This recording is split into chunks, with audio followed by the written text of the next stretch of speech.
땅속에 수천조 원어치의 보물이 묻혀 있는데 정작 꺼낼 방법이 없어서 굶어 죽어가는 상황이라면 여러분은 어떤 기분이 들까요? 이건 어설픈 판타지 소설 속 이야기가 아닙니다. 지구 반대편 남미의 아르헨티나가 실제로 겪었던 잔혹한 현실이죠. 이곳은 말 그대로 축복받은 땅입니다. 4차 산업혁명의 심장이라고 불리는 리튬, 그 매장량이 전 세계 최상위권이거든요. 흔히 리튬을 전기차 시대의 석유, 즉 하얀 석유라고 부릅니다. 석유로 치면 중동의 노다지 땅이나 다름없는 곳입니다. 하지만 아르헨티나에겐 치명적인 약점이 하나 있었습니다. 보물상자를 열 수 있는 열쇠, 즉 리튬을 추출할 기술이 전혀 없었던 겁니다. 바로 그때 기회를 포착한 중국이 검은 손을 내밀었습니다. 수조 원의 돈을 쏟아부으며 아르헨티나의 광산들을 집어삼키기 시작했죠. 아르헨티나는 이제야 희망이 보이나 싶었습니다. 하지만 몇 년 뒤 결과는 참혹했습니다. 중국은 자원만 쏙 빼먹고 도망치듯 떠났고 그들이 남긴 건 폐허가 된 땅과 죽어가는 가축뿐이었죠. 아르헨티나는 다시 깊은 절망에 빠졌습니다. 이 보물을 제대로 꺼내줄 진짜 파트너가 있긴 한 걸까 하고 말이죠. 그런데 그때 지구 반대편에서 아무도 기대하지 않았던 한국이 나타났습니다. 그리고 모두가 불가능하다고 했던 일을 보란듯이 해냈습니다. 도대체 무슨 일이 벌어진 걸까요? 지금부터 대한민국 리튬 신화의 모든 전말을 파헤쳐 보겠습니다. 먼저 우리가 왜 리튬에 이토록 열광하는지부터 정확히 짚어봐야 합니다. 리튬이라는 이름은 낯설게 느껴질 수 있지만 여러분은 사실 매일 이 리튬을 몸에 지니고 있습니다.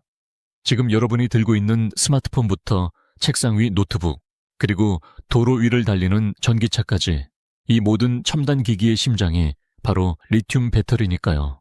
리튬이 없으면 전기차는 그저 굴러가지 않는 고철 덩어리에 불과합니다.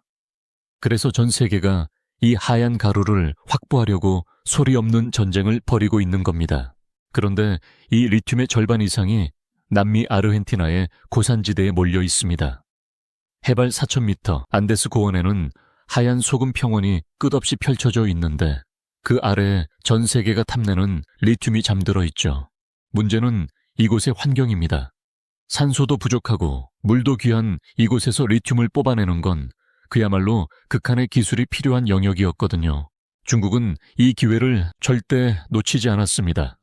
2010년대 중반부터 거대 자본을 앞세운 중국 기업들이 아르헨티나로 구름처럼 몰려왔습니다.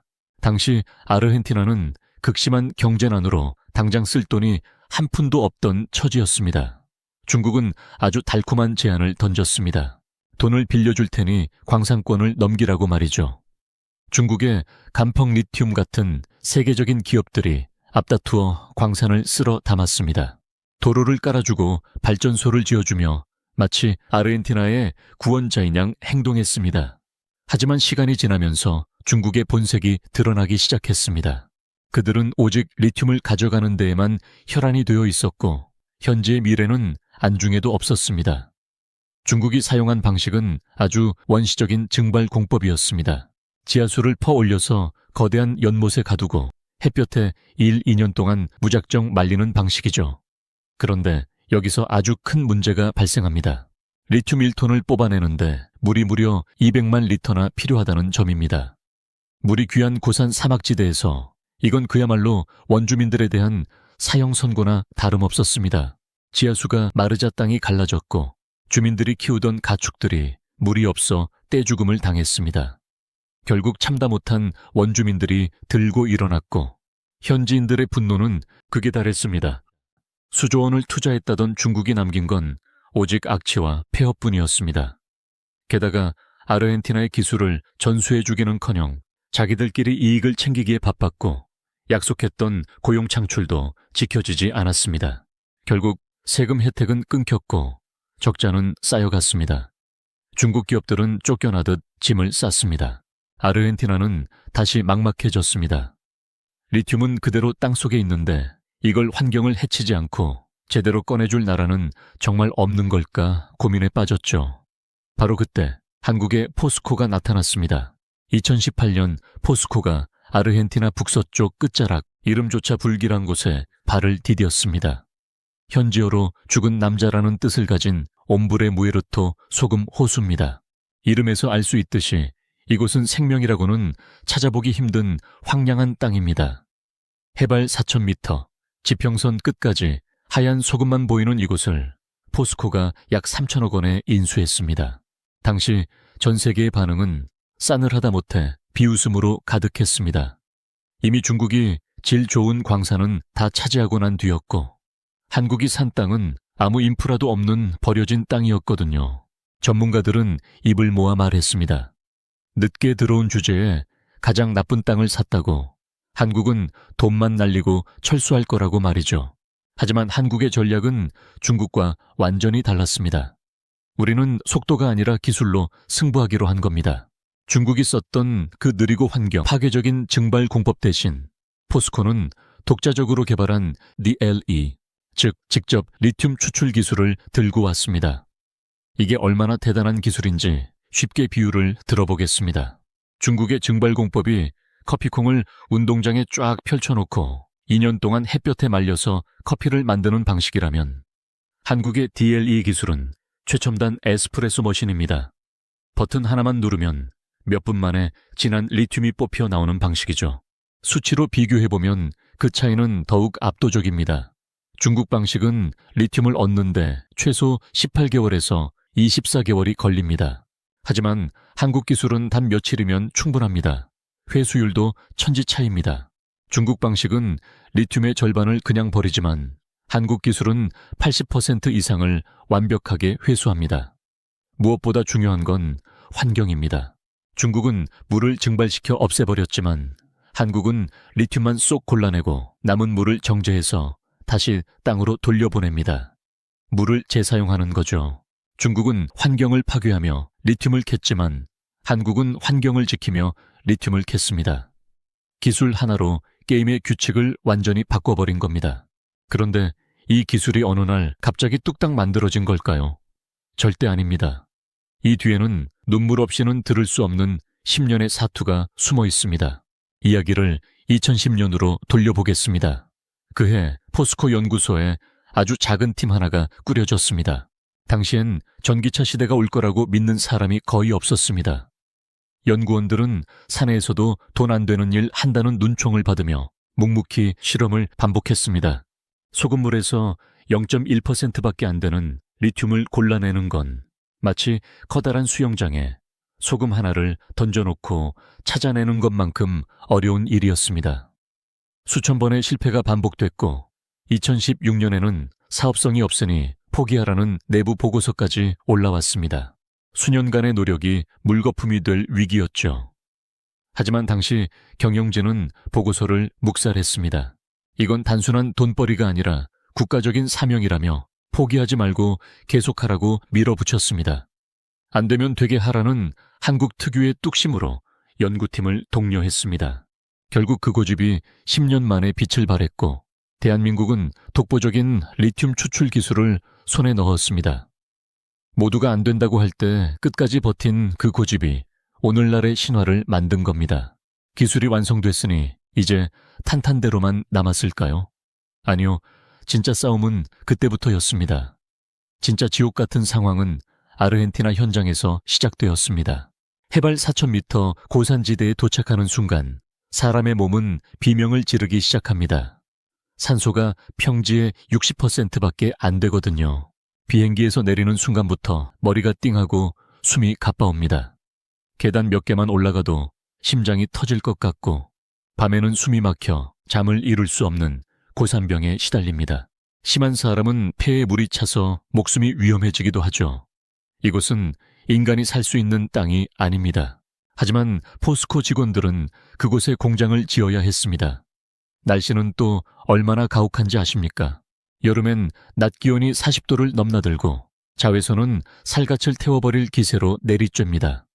자외선 지수가 한국의 최고치를 비웃을 정도로 높아서 선크림을 아무리 발라도 피부가 타 들어갑니다. 철제 구조물을 잘못 만지면 화상을 입을 정도죠. 반면 겨울은 더 혹독합니다. 기온이 영하 20도까지 떨어지는데 강풍까지 불면 체감 온도는 영하 40도에 육박합니다. 장갑을 잠깐만 벗어도 손가락이 얼어붙어 버릴 정도입니다. 무엇보다 사람을 힘들게 한 건 지독한 고립감이었습니다. 가장 가까운 도시까지 차로 8시간이 걸리는 오지 중의 오지입니다. 마트도 없고 병원 하나 없는 곳에서 직원들은 컨테이너 박스를 개조한 숙소에서 먹고 자며 공장을 지었습니다. 위성 인터넷은 느리고 자꾸 끊겨서 가족들과 영상통화 한 번 하는 것도 하늘의 별 따기였습니다. 어린 자녀의 얼굴을 몇 달씩 보지 못하는 아버지들, 부모님의 임종조차 지키지 못한 아들들이 그곳에서 눈물을 훔치며 버텼습니다. 하지만 다음 날이면 어김없이 헬멧을 쓰고 현장으로 나갔습니다. 우리가 포기하면 이 기술이 물거품이 된다는 책임감 하나로 버틴 겁니다. 포스코는 현지 주민들을 대하는 태도도 중국과 완전히 달랐습니다.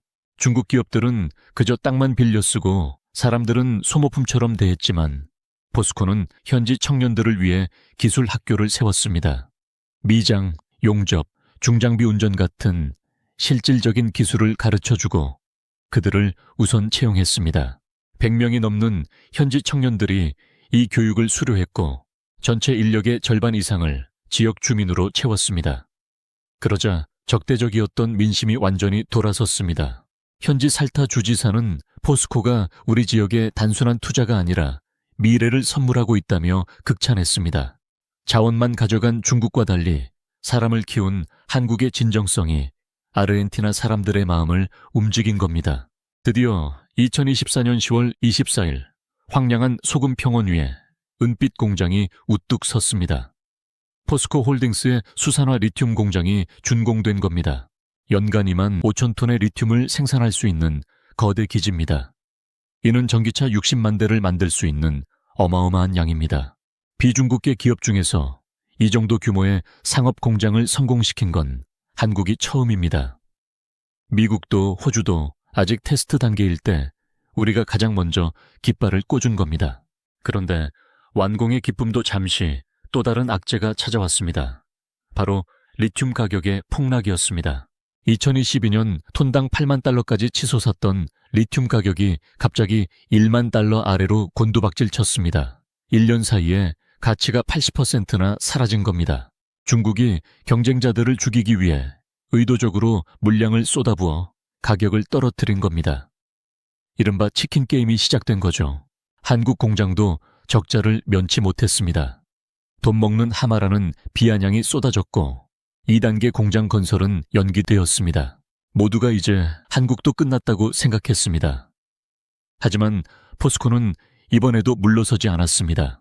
오히려 본사에서 1조 원이 넘는 돈을 추가로 투자하며 정면 돌파를 선택했습니다. 위기 상황에서 오히려 인근의 관권을 추가로 인수하며 영토를 넓혔습니다.